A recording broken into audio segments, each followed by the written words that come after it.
මෙන්න මේ වීඩියෝ එකේදී මම කතා කරන්නේ කොහොමද MySQL කියන සර්විස් එක ඔයාගේ ලැප් එකට එහෙම නැත්නම් ඩෙස්ක්ටොප් එකට ඉන්ස්ටෝල් කරගන්න කියලා තමයි මම මෙන්න මේ වීඩියෝ එකේදී කතා කරන්නේ. ඊට අමතරව මම Workbench කියන ටූල් එකත් මෙන්න මෙතනදී ඉන්ස්ටෝල් කරගන්න තමයි හදන්නේ. අපි දැන් බලමු කොහොමද මෙන්න මේක කරන්න කියලා. ඔයාලටත් මම කියනවා මාත් එක්කම ස්ටෙප් බයි ස්ටෙප් යන්න කියලා. එහෙනම් අපි අද වීඩියෝ එකට යමු. මෙන්න මේ විදිහට Google එකේ සර්ච් කරන්න MySQL එක සර්ච් කරපුවාම ඔයාලට මෙන්න මේ විදිහට view වෙනවා. ඊට පස්සේ මෙන්න මෙතන උඩම තියෙන MySQL එක ක්ලික් කරපුවාම ඔයාලට පුළුවන් ඒගොල්ලන්ගේ official site එකට මේ විදිහට යන්න. ඊට පස්සේ ඉතින් downloads වලට ගියාට පස්සේ ඔයාලට මෙන්න මේ වගේ view එකක් තමයි බලා ගන්න පුළුවන් වෙන්නේ. ඊට පස්සේ මෙන්න මෙතන තියෙන ඔයාලගේ මෙන්න මේක ක්ලික් කරගන්න MySQL community යටතේ තියෙන මෙන්න මේක. ඊට පස්සේ එතනින් අපි ගන්නවා මෙන්න මේක community එක install and download එක මෙතන ගියාට පස්සේ ඔයාලට පුළුවන් මෙන්න මෙතන අතන option දෙකක් තියෙනවා online එක සහ offline එක. online එක MB දෙකක් වගේ තියෙන මම එක ගන්නම්. offline එකත් MB hard එක ගත්තී දෙකෙන් කෝකද ප්‍රශ්නයක් නැහැ. මොකද offline එකේ අපි download කරද්දී MB hard ගානම අපිට download වෙලා තමයි install කරන්න දෙන්නේ. online එක download කරගත්තොත් මට MB දෙකක් ගියාට install part එකේදී ඇත්තටම ඒ අර අඩු ටික online ඒ කියන්නේ ඉන්ටර්නෙට් එක හරහා ඒ ටික ලබා ගන්නවා. දෙකෙන් කෝකද ප්‍රශ්නයක් නැහැ. මම මෙතන ගන්නම් online එක. ඔව් මේ විදිහට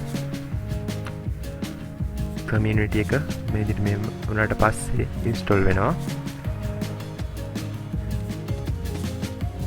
ඔව් ඊට පස්සේ මෙන්න මෙතනින් ඔයාලට මම කරන විදිහටම කරගෙන යන්න පියවර සහිතව ඔයාලා හොඳට බලා ගන්න. මෙන්න මේ විදිහට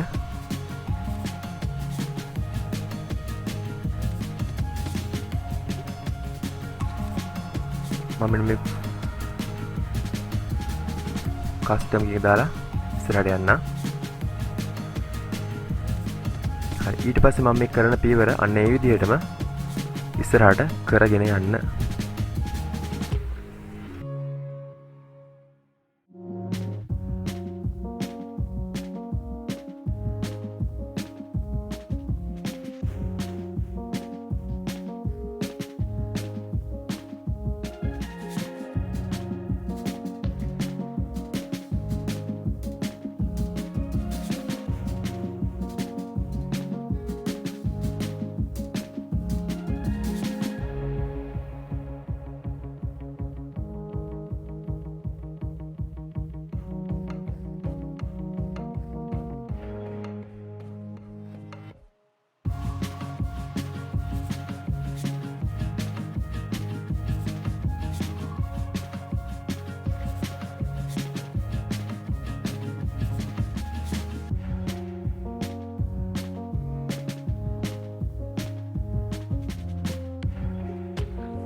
ඊට පස්සේ මෙන්න මෙතනින් ඔයාලා next කරන්න.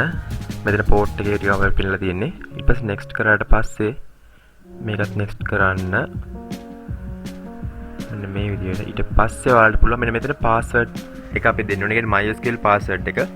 ඒක ඔයාලට හොඳට මතක තියෙන password එක ලබා දෙන්න. අනිවාර්යයෙන්ම ඒ password එක මතක තිබිය යුතුමයි. මොකද නැත්නම් ආයෙ මේක uninstall කරලා අපිට නැවත install කරන්න ඕනේ password එක අමතක වුණොත්. මෙන්න මේ විදිහේ password එකක් දීලා ඔයාලට පුළුවන් ඉස්සරහට යන්න. මෙන්න මේ විදිහට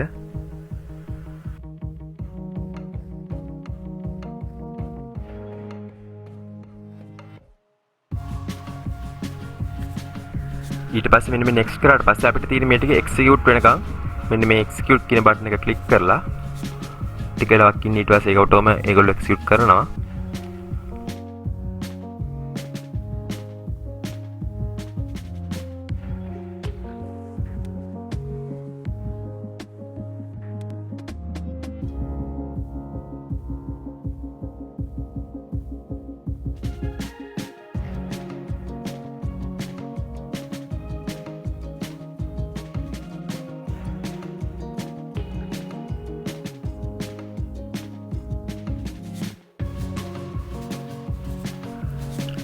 අන්න ඒ ස්ටෙප් එකේ පස්සේ පුළුවන් අපිට මෙන්න මේ විදිහට MySQL Workbench එක ඕපන් කරගන්න.